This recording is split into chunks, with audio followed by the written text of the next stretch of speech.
Learning how to build in Minecraft can be a challenge, but in order to learn how to build, you first have to learn how to build, if that makes any sense. Hello, my name is 8 Mice in a Box, and in this video, I want to show you my process of breaking down a building masterpiece and how we can learn new things from them. So here I've got a build made by Bdubs.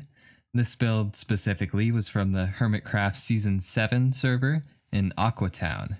I went ahead and laid out a build palette already. I've spread out all the blocks based on the general part of the build that they came from. And that sort of leads us into the first thing, discerning your palette, what goes where and what blocks are where. So first, I got the outside floor right here. These are all the blocks that make up the outside right here, the sidewalk or the street. I've went ahead and laid those out down here. And next we've got an outer shell. So before we can get into that, I want to show you the 3 layers of this build. If you take a closer look, you can see on the inside there's an inside layer. This one's like a wallpaper. It's different on the second floor, but there's always one layer on the inside. The next layer we have is this wooden layer. Right here it's spruce wood, up here it's oak, and then it goes 2 layers of birch. And on the very outside, we've got some sandstone type blocks. So that will be the outer shell, all these sort of sandstone blocks. We got a little bit of birch too. Now right here, I put some other decoration blocks that are on the outside. So just the jungle leaves and vines, and then these iron bars. But now we can get into layer 1. So in the middle layer of the build, on the first layer, it's made out of these spruce bits. So we got stripped spruce wood, we've got spruce planks, we've got note blocks to add a little bit more decoration. Layer 2 goes into oak, and this time the decoration block is a loom. A sideways loom looks the best so you don't see those strings there. And that leads us into our next one, the final-ish layers. Layer 3 we have birch, of course, and then same with layer 4. Layer 4 is a little more simpler than layer 3. It doesn't have the birch planks or anything, it's just plain birch wood. There's also some other components to the build palette. I broke down the windows are made out of trapdoors and different kinds of glass depending on which level it is. Of course, the doors are made with dark oak.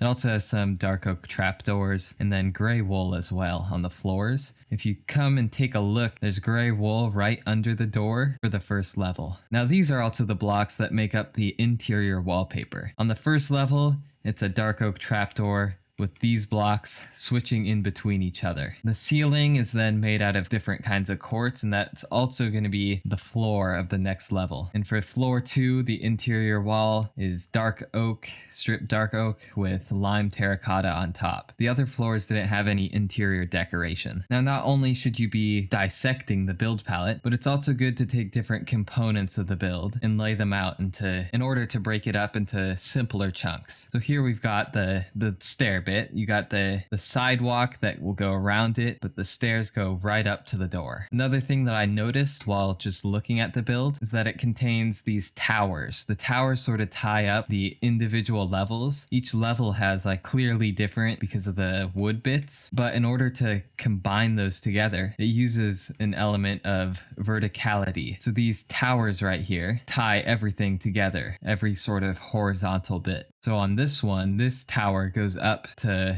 a little window and then a little topper here too. The topper I put down there, and these ones in the middle don't lead up to anything. So I brought out the tower and the one that doesn't lead up to much so we can kind of see how it's made. So it does split itself off to attach to the roof, but you can definitely tell it goes up kind of straight and then it juts out here in order to make depth for the window. This one's similar. It goes up straight pretty much, and then right here it juts out, giving a little more support for the roof section. Another component that I brought out was these curved looking windows. They're not just normal flat windows, but it goes in by one level here. So that's an interesting component that we can take a look at as well. And then of course I brought out the roof. So this is the roof. It has an interesting shape. I counted out all the blocks that are laid out. We have this sort of shape here, and when it switches over from being an exponential growth sort of thing into just something more linear, it uses these like upside down stairs right here with cut sandstone in between, and then also smooth sandstone slab all around the perimeter. And then of course an extra detail of these spires. Now before I even brought this build into this world, I tried building it just from a picture that I had seen of it. This was my first attempt. It doesn't look the greatest, but I think it turned out pretty well considering I couldn't pull out a palette of all the blocks. I couldn't see the thing at all different sorts of angles. But once you sort of break all this stuff down, you're going to be able to make your own recreation of the build pretty well. So this was my first attempt at building a sort of replica. So I brought in the elements of like curved windows right here. And actually one thing that I didn't tie in too well were these vertical towers. But as you can see here, one thing that I like to do that wasn't included in the original was make this middle section pushed back a little bit. I thought that added a little bit more depth to the middle. I thought that made it turn out pretty nice. These side bits I had a little bit of trouble on. I think more planning and to make it fit would be nice. I just have a ladder going up. I think if this stuff fit perfectly, it might look better. The back is pretty plain. Same with the original build though. I got some leaves on there. Definitely the leaves are hard because they're organic.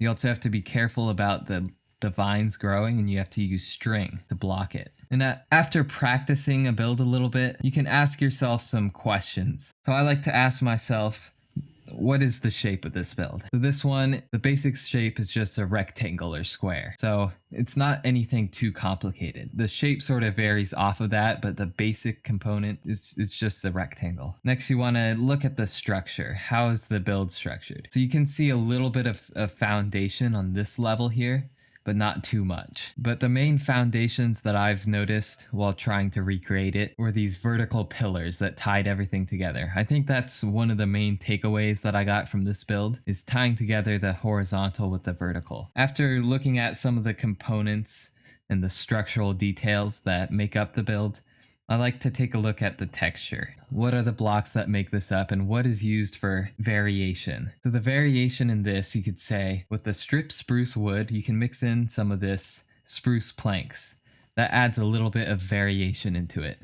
Same with looms, you can mix in looms. I kind of like the sideways looms, but these front-facing looms work too. Then it's also looking at like these buttons, these fence gates, all the little things that add detail or texture to the build. Usually texture is just going to be variations of something that looks mundane. Sort of like over here you have these stripped spruce wood or the stripped oak wood, and just putting in those oak planks. But these other little details can be put in too to make it look nicer. The last thing is going to be extra details. So we've got in some detailing work, but it's always good to add some little extra details, maybe that have a story. Like over here, this build has leaves. The story being told by this is that it's overgrown a little. There's some vines spreading through it. If you want to have something make sense, then you want to be able to create a story around it. But after practicing making your own replica of the build, sort of making it your own, but still making it towards the same style, it's good to compare your attempt to the original. So I can say with mine, my towers are definitely different. I would have knocked those back just like in the original. But also I can say that this middle piece that I